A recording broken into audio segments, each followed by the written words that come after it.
Okay, harapin mo yung partner mo ngayon. Okay. Harapin yung partner mo. Okay. Bonus na partner ha. Okay.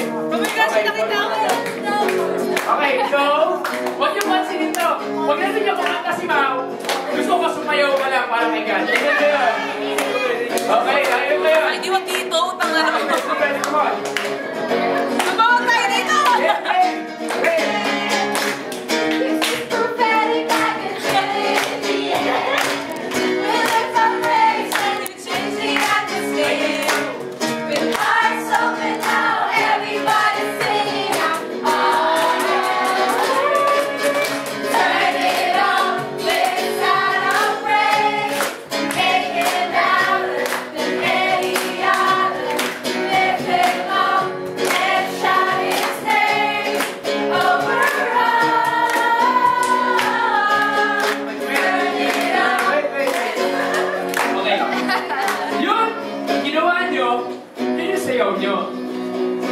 Okay, now this is what we're going to do.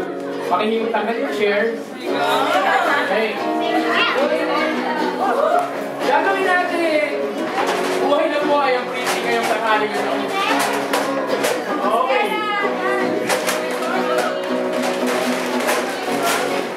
Ready na? Okay. Amen to this, Lord. Okay. Now, this is what we're going to do. Alam mo, partner mo? Yung partner mo kanina, yung partner mo kanina. Yung partner mo kanina, come on, yung partner mo kanina. Alam mo, ito sa akin mo na, alam mo yan. Tatlo, dalawa, okay. Sabi sa Bible, and David danced with all his, what? Might. Again, and David danced with all his what? Might. Ano yung sabihin ng might? Lakas lahat. So sabihin mo sa katabi mo, sa partner mo, ibigay mo yung lahat. Diba?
Amen to that.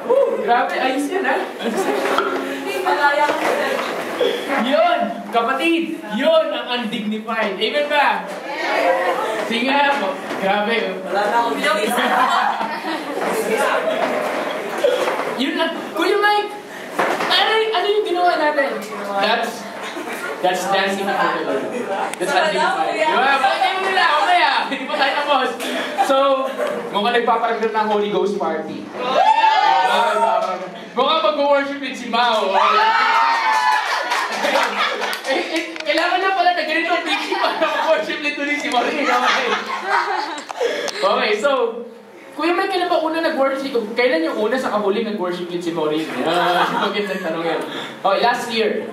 1 year na rin yata, Mao. Nag-preach ako. Yun, so balik na tayo. Isang malakas na palakpak para kay God. Anong pakiramdam nung you start dancing before the Lord? That's only two, dalawang